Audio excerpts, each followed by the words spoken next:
What's going on, guys? It's the Bigs Podcast, episode number 95. And today we're going to break down the two semifinal matchups in the 2023 playoffs. With me tonight, first, the man who does the research from Denver, Colorado, Jason Ashby. Jason, how are you feeling tonight, sir? Doing great, Joe. We're here at the end finally. It's been a wild season, and we're down to two. We're down to two teams left in this thing, and it's uh it's fun to look back and see how we got here. And I'm just I'm excited to see how it's all going to end up and who's going to take home that trophy. It is amazing the story that we have told this season. And the story, once again, goes through Biggs HQ in one form or fashion. With me as well, right down the hallway, my best friend, my roommate, the commissioner, Ben Nisman. Benny, you and I were the other two members of these semifinals that didn't quite make it through. I know how I'm feeling about it, and I think I know how you're feeling about it. How are you feeling this evening, my friend? Well, Joe, Jason, I wish I could tell you right now that I feel fantastic. Like I'm so happy about everything right now. The truth is, I'm certainly proud. I'm certainly happy for the two gentlemen that are still playing in week 25. But my general feeling is just disappointment. And I know that I said on this show last week that win or lose, I even said it after week 22, win or lose, like, there's going to be no issue. I'm not going to be upset. I'm just proud to be, and I am to an extent, I am proud to get as far as I got. But when you have the lead in game 7 and you feel like you have it locked up on Sunday, and you think about what needs to be done in order for you to not have it, and everything that needed to happen happens. And here I am talking to you guys, not as a finalist, but as a loser, as someone that's dwelling on moves made on Wednesday and moves made on Thursday and moves made on Saturday and moves that weren't made on Sunday. And it's an empty feeling. There's a pit in my stomach. I realize that there are plenty of managers that wish that they could have gone as deep into this thing as myself and you as well, Joe. But when you know that there were decisions that could have been made to change the outcome here, and also knowing that you just never know the next time you're going to be back in this position with that much of an opening to finish this story, to be on top, to hold the trophy at the end. And I feel like this was a missed opportunity here with this group, with this roster that I put together that I don't think I'll ever be able to put together again. And I'm sure you can empathize to an extent, Joe, here with the group that you put together as well. But Mhm. in putting it all together, man, obviously very, very happy for the Habers. And it's really amazing. It's really cool. It's historical. It's something we'll be talking about for a long time. But just at this moment, right now, it's a pretty disappointing, uncomfortable feeling at the moment. Yeah, this one hurts. It's disappointing, but for me, it's not as deeply earth shattering, and as I don't have that pit in my stomach. I actually have a sense of pride in knowing that I was part of the story that sees these two brothers go to the finals against each other. And I was taken down as the guy who had the bye. I I don't know. I was just happy to be there in the first place after counting myself out 12 weeks ago. So now let's dive into these things. Let's take a look at what we've got here. Jason, we are going to take a look first at Mike and Ben.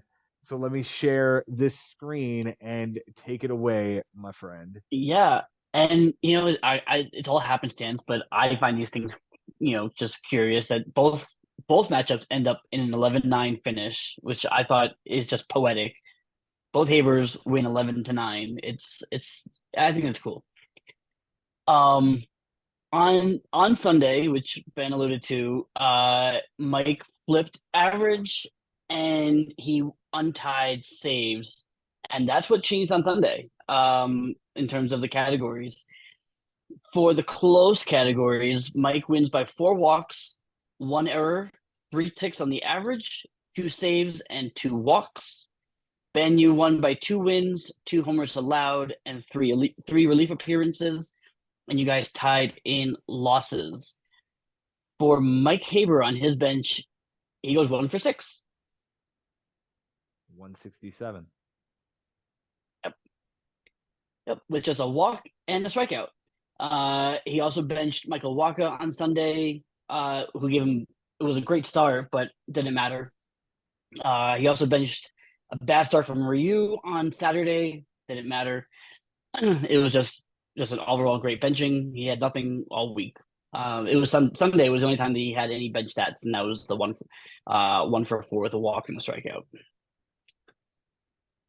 He did use all 12 of his ads. On Monday, he drops Davis Schneider and Tanner Bibby for Trevor McGill, an inning, a walk, 2 strikeouts, an 18 and a 4 as an opener against the Cardinals.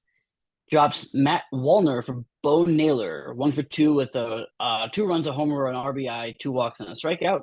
Drops McGill for James McCarthy. More on this guy in a second. And picks up Kyle Hendrick, 6 innings, a loss, 2 walks, 5 strikeouts, a 150 and a 150 against the Pirates. He dropped James McCarthy. By the way, what team does he play on? Oh, Ben, I know you have the answer to this. James What team does McCarthy? this MacArthur clown play on? Oh, Clark MacArthur, I know, but I don't know about this other guy. He is sharing saves on the Royals, Yeah. whatever that means. Yeah. And so Mike picks this guy up on Wednesday, drops him on Thursday, and on Friday the guy pitched an inning, 2/3, and got a save. More on him in a second. So he dropped MacArthur for Lamonte Wade, 0 for 2 with 2 strikeouts. Drops Hendricks, Wade, and Bo Naylor for Johnny Brito, 3 2/3, a save, a homer, 3 strikeouts, a 245 and 027 in a relief appearance. Will Benson, 0 for 2 and a strikeout. And Pedro Avila, 2 2/3, 2 walks, 2 strikeouts, a 675, a 150 in a relief appearance. He drops Brito for James MacArthur, an inning, a save, a strikeout, a 1 whip, and a relief appearance. So go figure. Those are the Then 2 he saves finishes right there. The 2 save Yeah. difference That is Johnny wins, Brito and that clown. and James MacArthur. Yeah. Go figure. He finishes the week by dropping Avila, Benson, and Jack Peterson. He picked up Jack Peterson, benched him, and then dropped him. Picked up Reese Olson for this week and picked up Nolan Shanuel for this week. Yes. All told, he used 12 ads, 5 hitters, 2 starters, 2 relievers, 2 bulk relievers, and 1 opener. For his key players, I'm going to hit on Bryce Harper for his MVP. 320 with a 452, 7 runs, 3 homers, 8 RBIs, a steal, 5 walks, and 6 strikeouts. The least valuable hitter, I guess, can go to Jorge Polanco. 217 with a 250, a run, 2 doubles, a homer, 5 RBIs, up at 8 strikeouts. Or Josh Young wasn't very good either, with 8 strikeouts and an error. Everybody kind of did a little bit of everything in this offense, so it was kind of hard to really nitpick too much. Cedric Mullins had a 167, but he stole 2 bases, had 5 RBIs. So everybody really kind of contributed here. Yeah, other than the streamer guys that he put into his lineup that didn't do anything, like every single starter in his lineup hit a home run. So the Had multiple offense RBIs, was all his with 16 home runs and 51 RBIs, Ben. That's a hell of an output to be up against. Yeah. And even still, man, it was gettable. A win was gettable. Yep. Yeah. For his pitching, giving the Cy Young to Braxton Garrett, 6 innings, 7 strikeouts, nothing earned, an 083. But I also had to give a shout out to Justin Topa, who through 4 innings got a save, 1 walk, 4 strikeouts, and 075 and 4 appearances. So, with Topa and then this MacArthur clown getting saves, and Burrito getting saves. Like he's getting saves from like the most You know obscure what, people. Brian Brian Shaw got a save. Shaw? Ben, I'm sorry, man. Like that's you get a save from one of those guys in a week, okay. You get 5 saves from these guys. That's wow. Yeah. I mean, other than Alex Lang, he didn't get a save from like any real closer. Like Pete Fairbanks didn't get a save. He didn't do anything. No, Pete Fairbanks was terrible. And I think he's out of Yeah. gas. Like I really think that dude's just out of gas. Yeah. So when you're getting saves from Brian Shaw and Justin Topa and James MacArthur, like that's just special. Mm-hmm. Mm-hmm. Uh, this Sayuk, yeah, Fairbanks is a candidate. Sean Armstrong wasn't good. Tyler Kinley wasn't good. McGill wasn't good. Um, those are pretty much the real candidates. But I guess it's gotta be Fairbanks. Like maybe it's not Fairbanks because you're getting saves from these other guys. You don't really need Fairbanks to do what he does. Um, but yeah, all these other guys are the guys that had double digit ERAs and were Yeah. pretty terrible. The McGill play is most curious to me, and I guess in St. Louis, I don't know. Why do you need that opener? Yeah, You know, on especially Monday early in too. the week. Wasn't that early in the week? Yeah, I think it was like Monday or Tuesday. Uh, so yeah, I don't know. I'm not sure about that one. Let's switch over to Ben real quick. Ben, on Yeah. your bench, you go 6 for 29, not counting Sunday. Uh, I guess it's 213. Gonna go 265. 207. Ben was closest without going over, or actually, we both went over. But 207, 4 runs, a double, a homer, two RBIs, two walks, three strikeouts.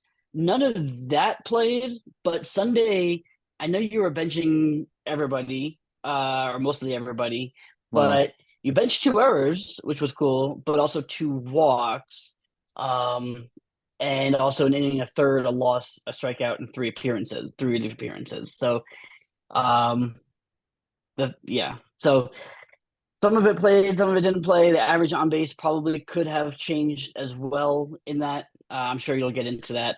Let's talk about your moves real quick. You did use all 12. Dropped Brent Suter for Ryan Brazier, an inning to a two whip and a relief appearance. Dropped Enuel De Los Santos for Robert Suarez, an inning, two strikeouts and appearance. Dropped Trevor Stephan for Wandy Peralta, who did not appear. Dropped Josh Bell for Andrew Monasterio, 2 for 4, a run, two strikeouts. Dropped Robert Suarez for Jake Diekman, an inning, a strikeout, and a relief appearance. Dropped Aaron Bummer for Palante, an inning and a third, two walks, nothing earned, a 150 in a relief appearance. And dropped Peralta for Miguel Cabrera over 3 with a strikeout. Then you dropped Cabrera for Miguel Castro, who had a baby and went on paternity. And Jordan Weems, he added 2/3 of an inning, a walk, a strikeout, a 1350, and a 3 in a relief appearance. Dropped Riley Green, who was done for the year, for Jordan Walker, 1 for 5 with a run, a steal, and two strikeouts. Dropped Weems and Monasterio for Jason Hayward and Lamont Wade for that Sunday night game. Hayward 0 for 3 with a strikeout, and Wade 1 for 4 with a 2-run homer. 5 hitters, 7 relievers, all 12 ads used. For your key players, giving the MVP to CJ Abrams, agree or disagree? yeah, sure, Yeah. absolutely. 368, 478, 3 runs, 4 doubles, a triple, 5 RBIs, 2 steals, 4 walks, a strikeout, and an error. I'm handing the least valuable hitter to Nathaniel Lowe, who hit just a $111 with a 158 on base, 2 runs, an RBI, a walk, and 5 strikeouts. And I'm giving your Cy Young to Josh Hader, 3 1/3, a win, 2 saves, 2 strikeouts, nothing earned, of 150 in 4 appearances. And the Cy Young I'm giving to Trevor Stephan, 2/3 of an inning, a loss, 3 walks, a 40-50, a 450 in a relief appearance. Gross. Take it away. Benji, it's all yours, man. Look, I could get into a lot of different things here. The decision to play Miguel Cabrera with that 0 for 3. That on Saturday I saw that walks were gettable, a category that I've done pretty well with this whole season. And Ellie De La Cruz was a consideration, but he had a lot of 0 for days. I went with Jordan Walker. He goes 1 for 5. Ellie De La Cruz is a 2 for 3. Guys, it comes down to the lost opportunity to get hits, to get on base. And I mean, we all know that when I picked up those guys for the Sunday night game, the Jason Hayward and Lamont Wade, it's a Hail Mary at that point. I'm just hoping that maybe those two guys and Will Smith have multi-hit days. But what I did on Sunday worked in 2019 in the final when I looked at Mike Haber's team and I said, this guy has not done this almost all season. And at the time in 2019, it was like 9 runs and a certain amount of doubles and a certain amount of RBIs and all in one day. And on this particular day, on this Sunday, I said Mike Haber would have to have an on base percentage that goes over 360, probably at that, maybe like 364 or something like that in order to get me. He hasn't really done that all week. I've had batting average in hand all week. And we all know, excuse me, that the reason that I lost batting average is because I threw that Hail Mary on Sunday night. Otherwise, we're just talking about another tiebreaker like in 2012, another 10-10 score. Furthermore, I'm really proud of Mike. And before everything gets let out here, I want him to know that no one is more deserving to hold the trophy than this guy. And even though it's been since 2012, there's a reason why we say Mike Haber's name every single season. It's that he's that consistent. It's that he's that amazing. It's that he's that skilled and that thorough every single day when he makes a decision. That being said, in 2019, I got my vengeance. Like I beat him in that final. In 2021, he went wire to wire and watched as I held the crown at the end, as I won in 2021. Last year, he could respond. And in the quarterfinals, we met again. And I advanced. And I said, I got this guy's number now. Sure enough, 1 year later, we meet again. And the story changed. And the story changed halfway because of the decisions that he made and halfway the decisions that I made. And as I sit in front of you guys talking about it, there's a sense of pride and just a lot of frustration. And I did not expect that on Sunday he'd come out with a 371 on base percentage, a 312 average. I feel like I played it as well as I could. And now looking back, I'm like, man, when I saw things starting to fall on me, why didn't I go for Soto in the 4 o'clock game where he went 3 for 5? That would have been the difference. Why did I go to my guy, Carlos Santana, who was 1 for 4 with a walk, a 400 on base percentage? Sure, like, can I expect Mitch Garver with a 500 on base percentage, which was 1 for 3 and a walk? Or Vladimir Guerrero's 2 for 5, his 400 on base percentage, or Marcus Simeon, 2 for 4, 500 on base percentage, or JB Crawford, of all people, 2 for 5, a 400 on base percentage, a 1 for 3, 500 on base percentage with a walk from Cedric Mullins. Bryce Harper, sure, that's going to beat me every time, but there's another 500 on base percentage, a 1 for 3 with a walk. Guys, I didn't see it coming. He hadn't hit like that all day, and I cannot believe he hit like this on Sunday. But damn it, if there was one guy that needed to win this matchup, it was not myself. This guy watched me take him down in 2019. He watched me walk away in 2021. He watched me defeat him last year. And this year, he had to change the story. He had to figure out a way. And if it was saves coming from Johnny Burrito or Kenley Jansen or Eric Gagne or Clark James MacArthur, whoever it was, it needed to happen. He needed to find a way to get through this round. He needed to find a way to get back to the final. Because if we are talking right now and I'm the guy who's in the final, how are we feeling about Mike Haber?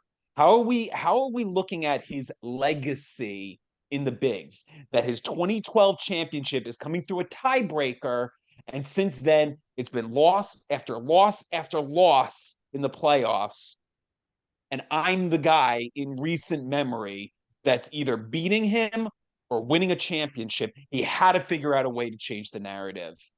And as as much as he was expected to win, he needed to win this matchup. And I would have loved it way more on a personal level if he just put it away 13-7. He found a way to sneak through here.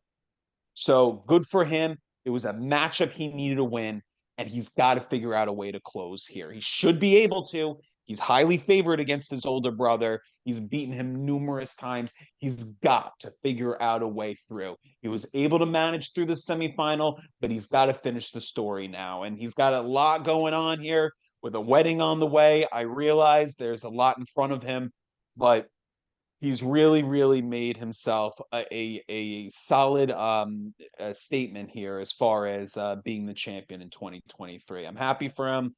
I guess you guys can pretty much tell how pissed I am, but I am really proud and I am happy for him. And look, I made the game so that I'm not the champion every single year. I made it so that everybody has a shot, an equal fair stake at this.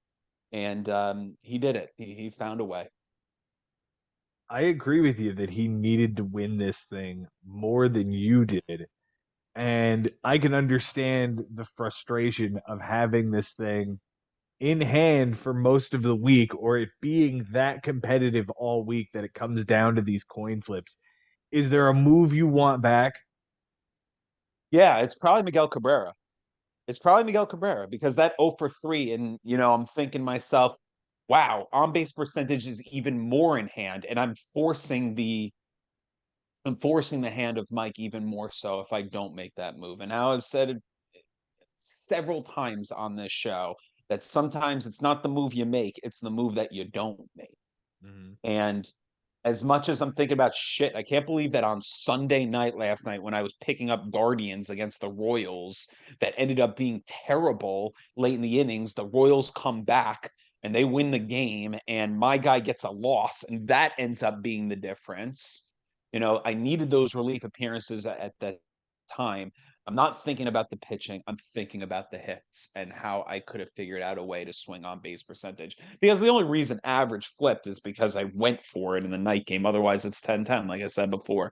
But I had to figure out a way to win on base percentage. And it was there. It was for the taking. It was a stat that I'd been winning all freaking year. Walks as well, but okay, if you can't win both, I can understand. But there was a shot to win all four swing stats. And when I saw that ERA flipped and I saw that whip was flipping in my and was continuing to go in my favor, I go, oh my God, I can actually win this thing. I really can. I just need him to have one disappointing day. He had an unbelievable Sunday. An unbelievable Sunday. And like even the pitchers that he put in there, like if one of them gives up two walks or one of them each gives up a walk, I win because I won walks given up by because I lost walks given up by two. Like everything fell in his favor on Sunday. And it's like I know I've had that luck against him, and I know I had no business beating him last year with that shitty team I put together, like that ended up going to the semifinals. But this was a roster that absolutely deserved a championship, and I think that I had it. If I get through Mike, I can basically guarantee a championship. No offense to Josh, but I'm looking at what's going on Monday through Tuesday, and I'm looking at what my team's doing Monday through Tuesday, and I know there's a whole 5 days left. So my opinion might change, but I just felt like all I needed to do was get through that. And if Josh takes out Joe, it's there for the taking. So I feel like I hate bringing this up, but I feel like the two now, like the 2006 Mets, you guys know that if we get through the Cardinals in that game seven, I think the Tigers are a lot easier of a team to take down than the Cardinals at that Mm-hmm. point. So it's a frustrating feeling, Joe. And I would say Miguel Cabrera is the first one. Jordan Walker is probably the second one, and then the inability to know when to respond. And Soto, who is your number one pick, maybe that's the guy that's played. Now, if I play everybody on Sunday, I lose. Like a lot, you'll see that on my bench. A lot of those guys on Sunday did not hit at all. But at around 6 o'clock, I'm like, shit, I'm gonna lose. Okay, McNeil on a freezing night in Philly, a rainy night, lefty on lefty. There's a Hail Mary for you. He was terrible, and I got him going against Bryce Harper at that point, and that probably wasn't the move, but at that point, I was just like, you know what, fuck it. Maybe he just has a hot day. That's McNeil. He's leading off, but I kind of saw the writing on the wall. Once I was just like, the this guy hit 6 home runs on a Sunday, like when you hit four on any day, or you're like 4 dingers today, awesome. Like this guy hit six on a fucking Sunday, like a 312 average, a 371 on base, guys. Did the Sunday triple happen to you this week? No, but I had 4 triples. Like that wasn't even a factor. You know what I mean? Like I had that one in hand. It was just I couldn't believe he hit that way on a Sunday. It was insane. It was an insane Sunday from him. Benji, I know that you're hurting right now, but do you have a prediction on whether or not Mike Haber will put his name on the trophy, or whether it will be my opponent from this past week? Yeah, I actually think Mike is going to win this. I see him getting through here. He did not bat that well last week. And I feel like law of averages says he's going to hit a lot better this week. So I got Mike coming out of this thing. Josh, I think Josh's story, and we'll get into it a lot more, but it's winning 2 playoff rounds, something that he's never even won a playoff round. For him to get through the super team that was Joe Schubert this year and be in this spot for Josh for against his brother, I think that's probably going to seal the deal. At the same time, you never know when you're going to be back in this position, so you got to go for the throat here. You got to take it down. You got to win the thing.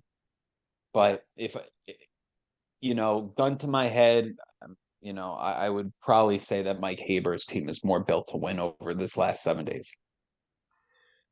Well, let's take a look at what happened between Josh and I. Jason, you've got that one as well. Let's break it down. Yeah. Yeah, another 11-9 finish, as I mentioned, and nothing changed on Sunday. It was 11-9 going in, and it was 11-9 going out, and that was it. Close categories. Josh wins by the triple, 3 steals, 2 errors, 2 wins, and a homer allowed. Joe, you won by 2 saves, and you guys tied in relief appearances thanks to Shelby Miller, who tied it up on Sunday night. that whole night game, Wow. beyond, like, before Shelby Miller. Yeah. Shelby Miller put the matchup to bed, but there was so much more that was happening right before that, because I got Tyler Rogers, Brusdar Gratterall, and Evan Phillips all into that game to flip relief appearance in a tie game that, if either team won off of the pitcher that was in the game for me to take the loss, I would take wins and tie that with him. And Benji, we were watching that game going nuts, and all I could do is throw my palms up and go, well, there's Shelby Miller, game over. It's all and I know Mike and Josh both texted me, and neither one of them wanted that game to go into extra innings because they were afraid of for Mike for having another at bat for Hayward, another at bat for Wade, another at bat for Smith, and for you having all those pitchers. Yeah, they were sweating bullets too. It was an insane Sunday night. This is one of those, and Benji, back me up when I say this, legendary Final Fours that we've seen in this league that we'll be talking about for a very, very long time. Yeah, I have to say it's probably the best semifinal of all time. Like we could go back every single year and say like, oh, Jason Ashby versus Mike Haber in the semifinals of 2019. Like that was incredible. Or Mike Haber versus Costas in 2021. or myself and Chris Levy last year that went to an 11-10 finish. I mean, you could find one in each semifinal to find two, both matchups being that tight, that close, that intense. I don't think we'll ever see it again. And that just goes to prove that these were the right four teams in the final four. I think it it added that much thrill. The names that were attached, the specific players on each of our rosters going for it, like teams that actually have something to play for in the second to last week.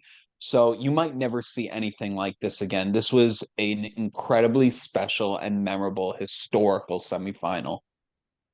And we'll get into it in a second, but all four teams used all 12 ads. And granted, some of Mike and Josh's were for this coming week, but still, all four teams used every single ad. Like you guys, all four of you fought tooth and nail down to the wire, and it was really fun to watch as somebody sitting in 10th place. It was really fun to watch. Yeah. And it begs the question that we keep throwing to each other about 12 ads and why we have 12 ads. Are 12 ads necessary? Whether we should shorten the season and maybe make it week 21 the final week so that teams aren't shutting down their players as early. Certain questions like that we need to throw around, but the weather, the rain, is what makes you think like, wow, if we didn't have 12 ads, like that's what 12 ads were for. God forbid, like a rain out in the semifinal, and that's the difference. Like, what if we only had 9 ads or 10 ads? Josh would have been screwed. So there's reasons like this is why I was thinking like, we started with 21, then we went to 14 ads, 13, 12. And then I said, 12, we need at least 12. And it never changed from 20 since 2020. But this whole season we've been talking about, like through the season, like this guy only used 8 ads, this guy only used 6 ads, even I only used 8 to 9 ads, and Joe was the only one that was, except with the exception of 1 week, using all 12 ads. So I guess it's a question that we can maybe answer even better after the final is over. But as of right now, you're thinking like 12 was kind of necessary. And if the thought is that we want to keep it consistent, and we want to keep it uniform, regular season and playoffs to have the same amount of ads, and we don't have to change anything, maybe this is the way it has to be. And so, yeah, it was grueling. It was extremely intense, and each guy knowing exactly what they need in order to win. You think about how, and we'll get into it, how Josh benched the whole offense, challenging Joe to win batting average, and how I knew that I couldn't tie, that I needed to win. Just like Josh, he couldn't tie, he needed to win. So you start thinking about what avenue, what path needs to be taken in order for me to actually have one more staff than him. And that's what we were looking at on Sunday. It was incredibly special. Yeah. Speaking of Josh, you're right. On Sunday, he did bench everybody, so I'm not counting that in his bench stats this week. But not counting that, he went 2 for 13. So is it a 158? 155, 156. It's a 154 Yeah. with 2 runs, a double, a homer, an RBI, a steal, 3 walks, 7 strikeouts, an error. None of that played, but also on Sunday he benched Lance Lynn, who was good. He also benched Lucas Lucas Sims, who gave him Sims, a relief they gave him the relief appearance. So the again, win. doesn't Not just matter. a Yeah, doesn't not matter. just a relief appearance, Jason. The fact that it was a And a win, win. And and the when wins were yeah. so tight, if Joe ends up winning this thing because Shelby Miller never gets into the game, and Tyler Rogers gets the loss here as the final reliever, and therefore it would have been Phillips getting the win. And Josh looks at his bench and he says, "Oh my God! All I had to do was switch Sims for Diaz's brother." And that would have been the difference because that made wins go in the favor of Joe, and that's the difference. Holy shit, we would never stop talking about that decision. Yeah, but I don't know that I would. I mean, look, I never. I don't know. It's hard to say that from 50 feet in the air, but I don't Of know that I course. would have benched Alexis Diaz for Lucas Sims, right? Who would Well, do that? But if you yeah, but looked at, hold on, Jason, because it, Joe and I watched that game and we saw Diaz fall apart on Saturday, and he threw more pitches than Sims did. So based on a guy that was like put in for a situation to just hold it down and just completely implode, for David Bell to just push him out the next day and say, "Go get him, kid," that doesn't happen a lot. Like a lot of times, a manager will give a pitcher a day off after they've imploded. So Josh was taking an enormous risk, and I realized that Sims came in as well, but he had a much more efficient inning than Diaz did. So, like for him to go with it's Diaz a over it's a Sims, pennant race. it was a really yeah. I know, it's true. Yeah, in a pennant race, you got to go with your closer. So I can Can't hold understand anything how back now. throwing Diaz. Yeah, like they're fighting for their lives right now. So um yeah, for his ads, like I said, all 12 were used. He dropped JD Davis for Edward Julian over three with a walk and a strikeout. Dropped Colin Holderman for Andrew Nardi, an inning and a third and relief appearance. Dropped Julian for Phil Maton, two-thirds of an inning, a strikeout, a three whip, and a relief appearance. Dropped Brian Wu for Chris Taylor, who went 0 for 0 with a run and a steal on the bench. Uh, Dropped Colombe for Brad Boxberger, an inning, a walk, 18 and a three in a relief appearance. Dropped Andrew Nardi for Shelby Miller, who did give him an inning, a win, two strikeouts, a two whip, and the relief appearance. He dropped Fujinami for Ryan Yarbrough, three and two thirds, a homer, a walk, five strikeouts, a 491 and a 164 in a relief appearance. And he dropped Ellie De La Cruz for Zach Littell, five and two thirds, a walk, six strikeouts, nothing earned against the Blue Jays. Dropped Jack Peterson for Cal Quantrill, four innings, a loss, four walks, four strikeouts, a 2.25 ERA and WHIP against the Orioles. Dropped Yarbrough for Taj Bradley, seven innings, a loss, two homers, two walks, four strikeouts, a 771 and a 129 against the Blue Jays. Dropped Boxberger for Connor Phillips, five innings, three walks, nine strikeouts, a 540 and a 160 against the Pirates.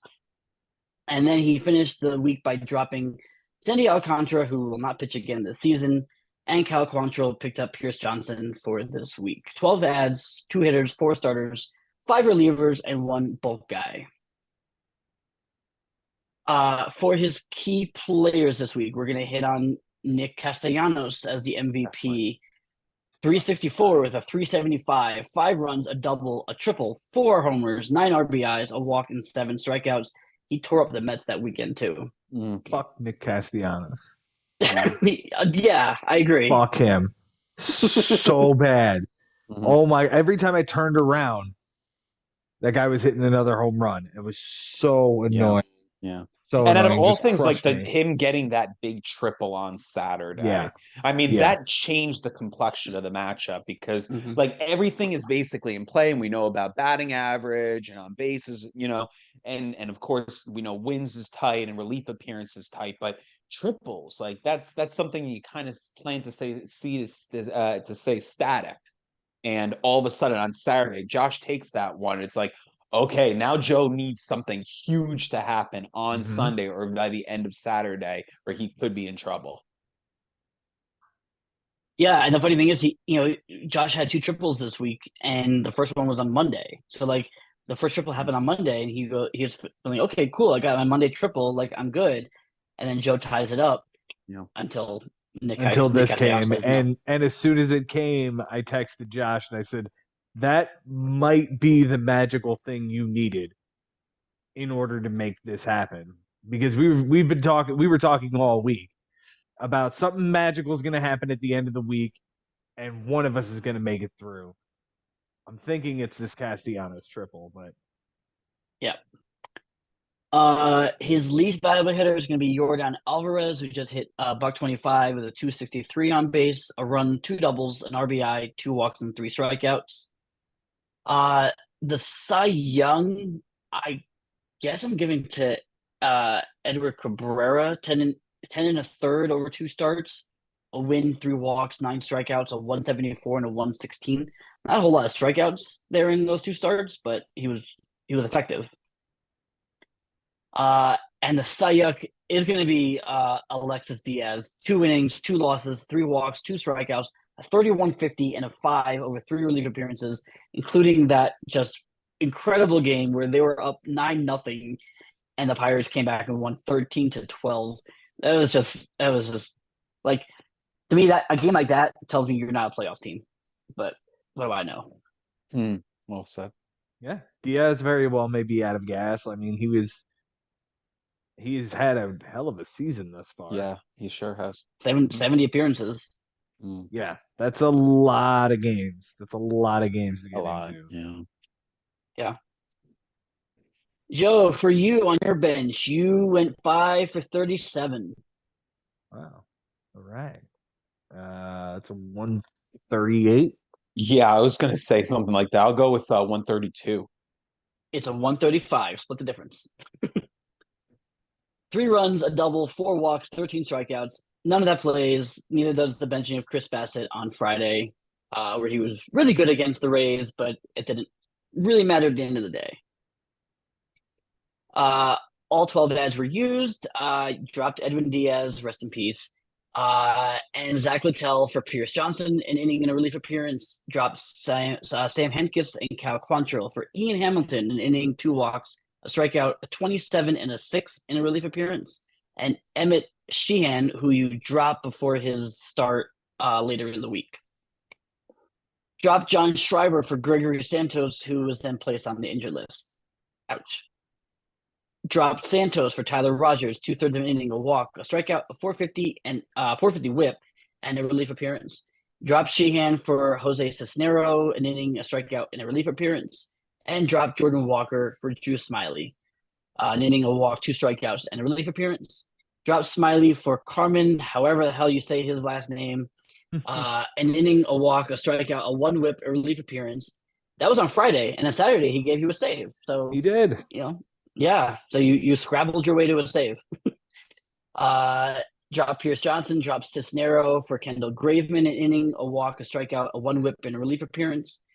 Jake Bird was added for an inning, a strikeout, a 9 and a 2 in a relief appearance. And you dropped Ian Hamilton for Sam Mole, an inning, a strikeout, and a relief appearance. And finally, you dropped Jake Bird for Ellie De La Cruz, 0 for 4 with a strikeout on the bench. 12 ads, 1 hitter, 1 starter, and 10 relievers. And I couldn't win relief appearances.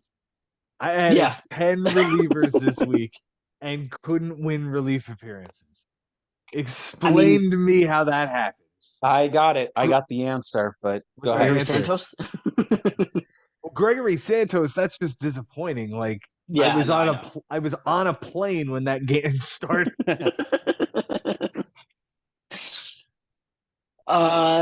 Let's hit on your key players real quick. This will be cute. Your MVP is going to be Yandy Diaz, 524 with a 615, 5 runs, 3 doubles, a homer, 3 RBIs, 4 walks, 2 strikeouts. The least valuable hitter, though, is going to be the other guy, Randy, 133 with a 188, 2 runs, a double, a homer, 2 RBIs, a walk, and 9 strikeouts. I wouldn't be here without both of these guys, and thank you, Yandy, for a wonderful, wonderful season. And you know what? You were hollering his name since last November. So you wrote him, and he gave you everything you wanted. So good on you for everybody. There were 20 homers in his bat, and there they are. 328 batting average at this point. Loved it. Thank you. Carried the team. Appreciate it. Yep. For your pitching, the Cy Young, you pick Lugo or Pablo. It's one of the two of them. Let's hit Pablo, because you know what? He's having a better season than I think anybody really knows about. He's had 228 strikeouts over 189. Like, that'll do. Yeah. He had the full season that I always thought he would. He might end up garnering like 1 or 2 Cy Young votes. Oh, I agree. Absolutely, he will. Absolutely, he will. Yeah. This week, 6 innings, a win, a homer, a walk, 7 strikeouts, a 450, and a 1. And the Cy Young, I guess it's that Ian Hamilton dude for that one shitty relief appearance. He was the only one that really shit the bed on your pitching staff this week. Hmm. Spencer Strider he had a bad start and a good start. So I guess if you average it out, he was mediocre. Mhm. Freddie Peralta had the same thing. Yeah, I was gonna Yeah, say the yeah, fact that, and you He don't was see this yeah. disappointing. often. Yeah, you know, go ahead, finish because I'll bring you up Freddie Peralta when we sum the whole thing up. That that's the wrap. Okay. Well, I'll say that one thing that you don't see often, I think we might have saw it in the 2020 final with Frank and Joe, but how often, like on any part of the week, let alone on a Sunday, are opponents having their two pitchers actually face each other? In this case, Milwaukee versus Miami, and Josh has Cabrera and Joe has Peralta. And I would say for Josh, it took tremendous cojones in order to have Cabrera facing the Milwaukee lineup. And it worked. And like that's another one of the differences because like if Freddie Peralta gets the win instead of Cabrera, Josh needed that Cabrera win. And Mm-hmm. I don't know if he just had a hunch that Miami was going to win the game at home. I forget how this series went, but I feel like Milwaukee was taking them down most games. And I think this might have been the only game that Miami won in the series, unless they played like a 4 game and maybe Miami won on Thursday or something. But this was a major risk. Like Josh took a lot of risks on this final day. He benched the whole team. He challenged Joe to hit. All Joe has been doing the last 14 weeks is hit. He batted 273 on that final day. If he bats around 380 or whatever, you know, what he was doing sometimes, like that's enough to turn it. And he still had that on base percentage of 368 on Sunday. Joe had a 396 on base percentage on the week. It's incredible. It's incredible the type of numbers that Joe put up, and he couldn't find a way to just grab one better stat than Josh. It's amazing. And that's what's amazing about our stats, that there really isn't enough overlap, that you could be getting crushed in certain aspects, but you could find other avenues and other ways to win and delegate your ads accordingly. And yeah, Joe couldn't find a way to really gain ground on relief appearances as hard as he tried. And if I had to make one criticism, like one little nitpick on Joe's play, because Joe was great. Like even on Sunday, Ellie De La Cruz was 0 for 4 on the bench. Like you stay on the bench, wouldn't have helped him, only would have hurt him. If I had one criticism, Joe, and I mentioned it before, do you remember what I said? Yeah, hanging on to Chris Bryant as long as I did. Yeah, I felt like okay, Chris Bryant was a playmate. Okay, fine. You start him on Monday, I think, or Tuesday, and he doesn't Well, now I've been deliver. starting him every day because Yandy has this hamstring thing, but like at the time, I didn't know that was going to happen. Right. No, no, but I'm talking about in week 24, he's on your team, right? He's And just he's on the riding the bench. pine. Right. And that's what I thought. Like the goal, and what was the reason you said that you were picking up Chris Bryant? I left Chris Bryant on the bench, and he essentially took Jordan Walker's place on the end of the bench because the Rockies and Dodgers had a doubleheader on Tuesday in Colorado. This And week. I wanted all three of those bats in my lineup: Chris Bryant, Mookie Betts, Max Muncy. As it Yes. turns out, Chris Bryant gives me a 1 for 4 with a double, an RBI, and 3 strikeouts, and doesn't play in the second game. And I look like a big, dumb, silly head. Well, regardless, no, that's not why you. It has nothing to do with what he did yesterday. He might have had 4 home runs yesterday. Like that's not the difference. The fact is that you were playing for week 25 in week 24, and I felt like if you're thinking, oh, someone else is going to snatch up Chris Bryant, I like maybe by Thursday or Friday, like maybe at that point when Nolan Arenado goes down for good, but you didn't know that was going to happen. And I don't think Josh is picking him up, and Mike Haber has no reason to pick him up. So it seemed like a pretty safe guy to like leave out there. But if that was a reliever instead that was churning out relief appearances, maybe you sneak a lucky win out of that as well. That might have been I the was already difference. And I would, overloaded in relievers as it is. Now, with the roster that I'm left with, even with Chris Bryant on the roster, I have one too many relievers that I can't get into the lineup. I understand, but if it's not Chris Bryant, if it's like a starting pitcher that somehow gets a win, right? Or if it is another reliever that you're cycling. I'm just saying, Chris Oh Bryant isn't yeah, helping you here, and Chris Bryant is not helping you out in week 24. A pitcher is. Like no that, doubt, that's my no only doubt, point. no doubt. So like I just felt like you were playing 1 week ahead, and and maybe with a little bit of confidence or cockiness and saying like, good luck, guy playing me in the final, because I got that. Well, you got to get there first. Agreed. And I just thought that was it was a mistake made by a veteran that surprised me. The fact that you weren't playing for week 24, that you were playing for week 25 ahead of time. But that's the only thing that I could criticize. As far as Nick Castellanos going off and going crazy, like that's unexpected. Like that Mm-hmm. shouldn't have happened. Like there are certain things it's just like, okay, like tip my cap, because there's no way to stop something like that. Yeah, the Um, triple, you said it, you said it best. The triple absolutely changed the complexion of this matchup. I saw the whole momentum swing in the opposite direction the second that triple got hit, and I almost collapsed. It was just one of those like, ah, there it goes. That's it. Like that's the swing stat that I needed to at least tie. yeah. And I Yeah. can't get that one.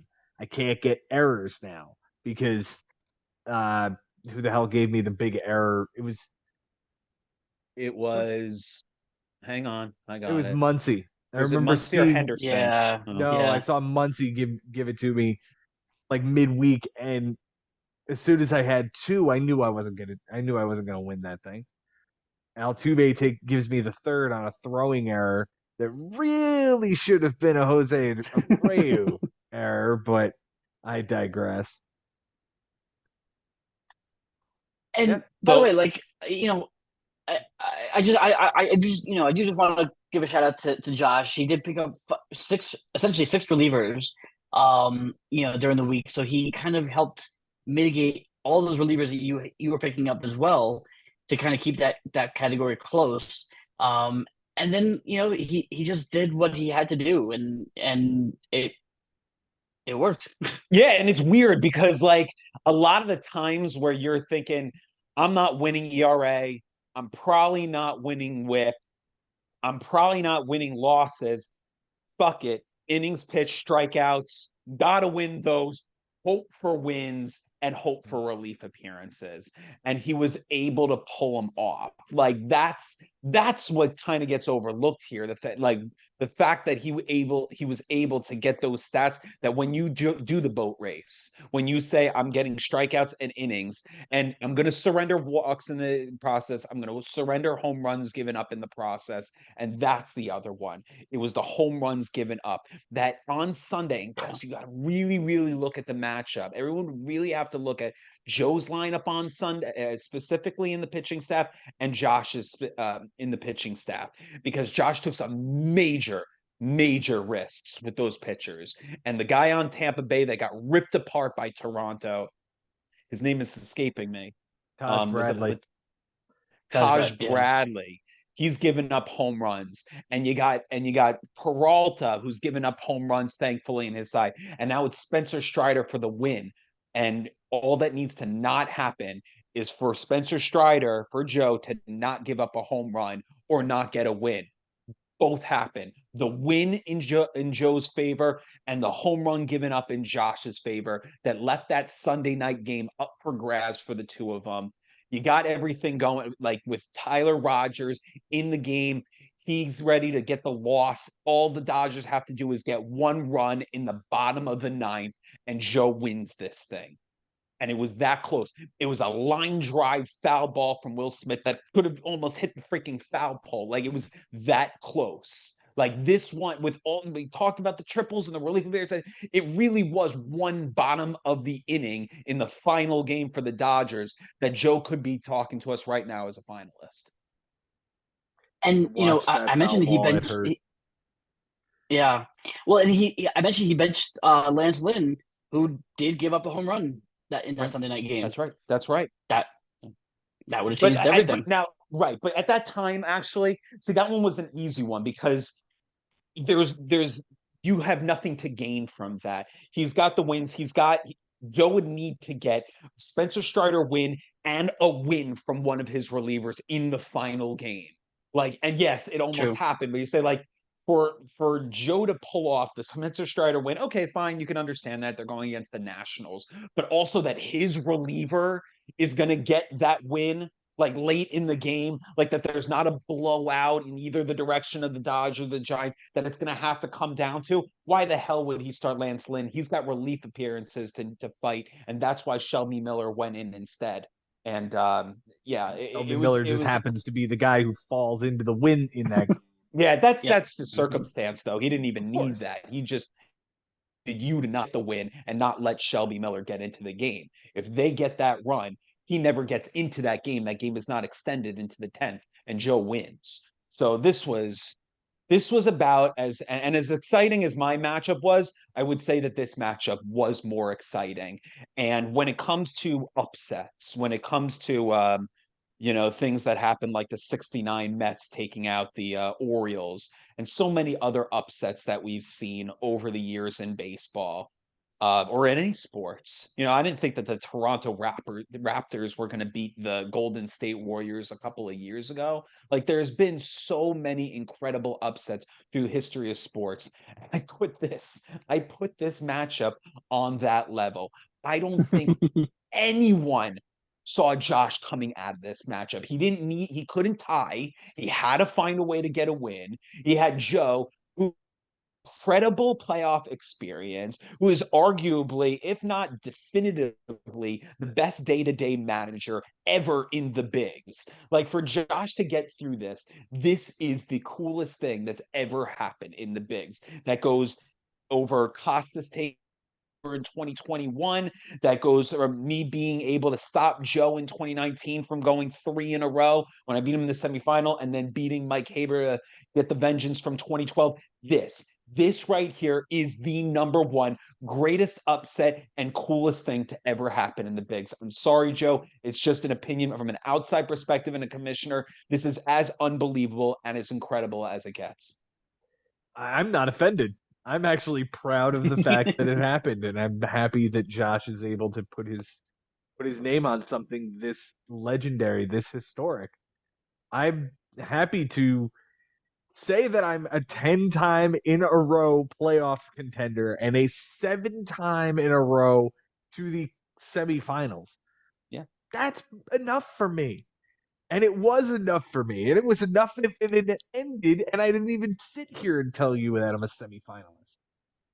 But this year, we got to see you, me, and Mike Haber in the semifinals again. And now we get an all Haber final. We were talking about an all Haber final back in May. Yeah. We were talking about an all Yeah. Haber final back in June. We were talking about that being just a pipe dream. Well, now it's here. And they are going to slug it out against each other all week long. This is going to be one of the best finals I think we've had in a long, long time. So Benji is on the record saying he's taking Mike. Jason, I'm putting you on the spot here. Who are you taking? I'm looking over the rosters right now, and look, obviously, it's only we're halfway through Wednesday here. It's 8-8. Like this is exactly the kind of matchup you want to have in this dream matchup. Mhm. I have to give the edge to Mike. I really do. Prove me wrong, Josh. Prove us all wrong. But Mike has the experience and just the day-to-day management. I have to go with Mike. I asked Josh how it felt after he had made it to the finals. And he said like he felt like he was Rocky beating Drago. And that's just beating me. I said, so if you're beating Drago, does that make him Tommy Gunn in the fifth one? Like, does that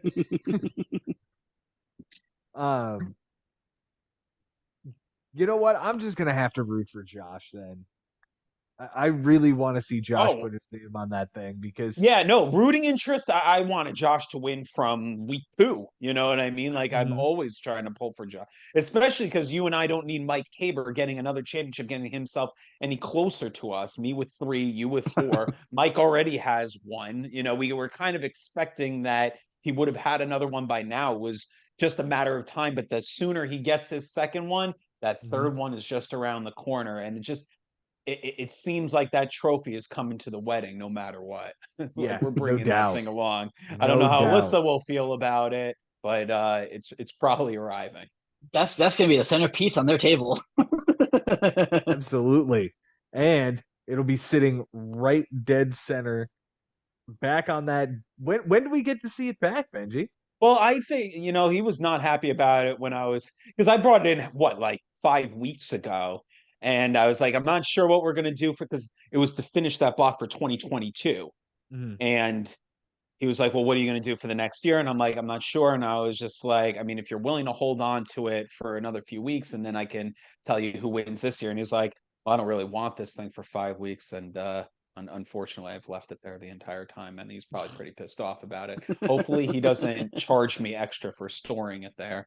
But I didn't want to pick it up and then have to like make that special trip and bring it back. It's not like that spot in Flushing is like not around the corner from me, No doubt. So it was just a matter of like what did we want to do as far as how we're going to do that 2023 thing. And I guess we decided how we're going to do it, right? We're going to take Yeah.